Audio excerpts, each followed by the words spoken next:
Welcome back. This is video number 2 of concavity and points of inflection.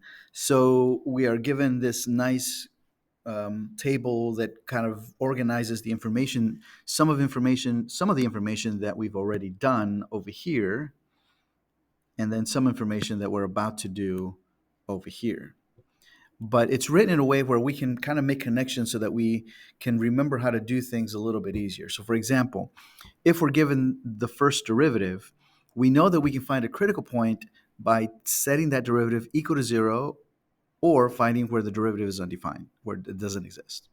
Because that's going to help us find where the function is increasing, because the function will be increasing if the derivative is positive, and it's going to be decreasing if the derivative is negative, which in turn is going to help me figure out relative maxes and mins, because that's going to help me. I use the derivative to see where it changes signs from positive to negative, or it changes signs from negative to positive for the relative min. So this is what we did in the past. And so now we're going to use the second derivative to tell us something about the function. If I take my second derivative and I set it equal to 0, or find out where the second derivative is undefined, we have possible points of inflection. That doesn't mean that they're automatically points of inflection. We're going to have to check.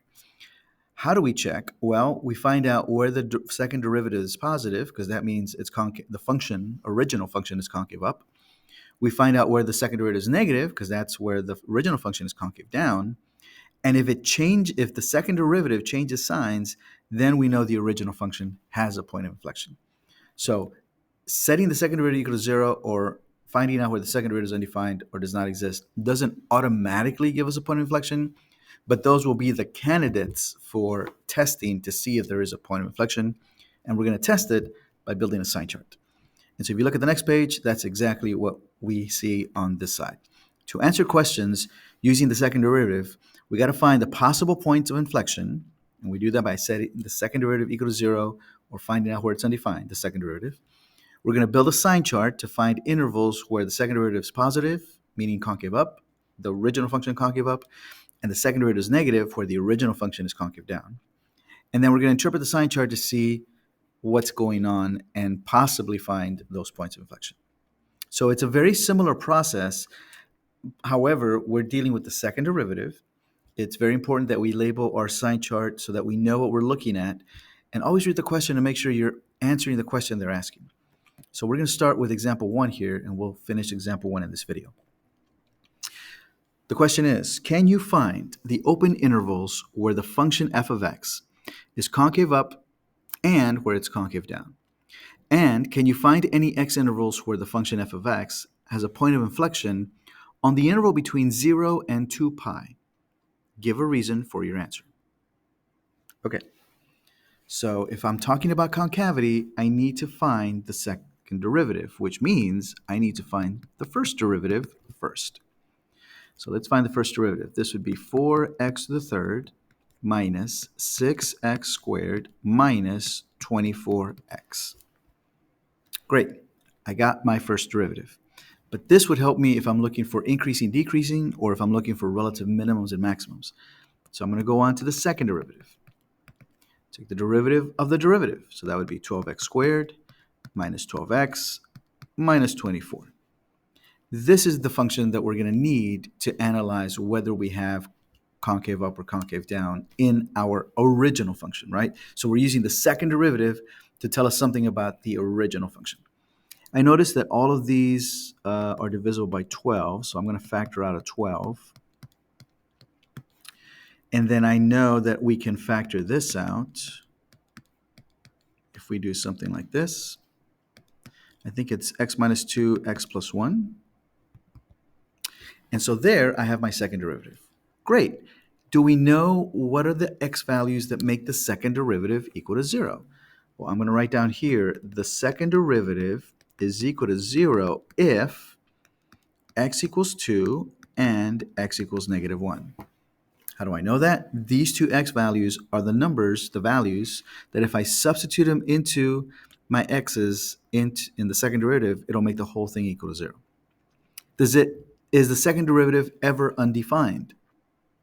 Well, this is a quadratic. Quadratics are always defined. They're defined for all real numbers. So these are the only 2 points that I'm going to use to partition, to break up my sign chart. So I'm going to come over here and build my sign chart. It'll look very similar to the one I did when I was increasing, decreasing. I am going to say my x values are at -1 and 2. Please put them in the correct numerical order. And we're going to say the second derivative is 0 at these two x values. But just like before, we're going to need to test some numbers. So let's pick a number bigger than 2, like 3. I'm going to substitute 3 into the second derivative. If I substitute 3 into the first factor, I'm going to get positive. Substitute 3 into the second factor, I get positive. And positive times a positive 12 is a positive. But I could have picked any point on the right side of 2, so therefore all of these would give me a positive second derivative. I pick another point, this time in between -1 and 2, like 0. If I substitute 0 in this factor, I get -2. Substitute 0, I get +1. Positive times negative times positive, that's a negative. But again, any number that I could have picked in that interval between x equals -1 and x equals 2 would have produced a negative second derivative. So I'm going to put negatives throughout. And then I'm going to choose one last one. Let's choose -2. -2 minus 2 is a negative. -2 plus 1 is a negative. And a negative times a positive is positive. So what do we know? We know that the original function is concave up. I usually do like a little u here. It's concave down, and then it's concave up again. So I can say f is concave up on these two intervals, x's that are less than -1 and, or I guess I should say or, x's that are greater than 2. And I know this because the second derivative is greater than 0. Right? That's what we were told. Come back over here in case you forgot. I know that a function is concave up if the second derivative is equal to 0. Is greater than 0. Okay. So I got that. When is the function concave down? F of x is concave down on the interval between -1 and 2. So in this interval, it's concave down. How do I know that? Because this is your justification. The second derivative is less than 0. Awesome. So far, so good. But now, are there any points of inflection? Well, yes. There are points of inflection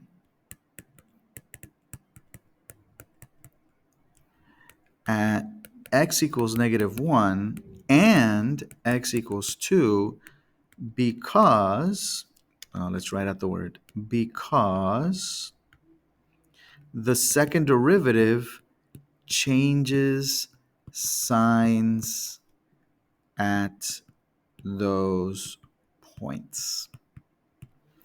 Remember, we were told in the first page, I'll come back, I'm sorry if I'm going fast, that if the second derivative changes sign, then I know there's a point of inflection. Well, it did change signs.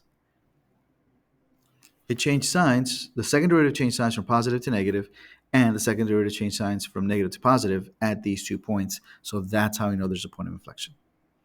And that's it. That's what the second derivative can help us with. It can help us find intervals of concavity and points of inflection. We'll come back in the next video and we'll do example 2.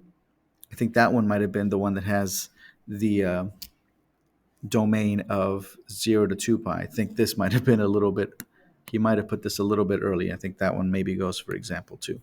But we'll come back and we'll take a look at that. But we'll practice the process.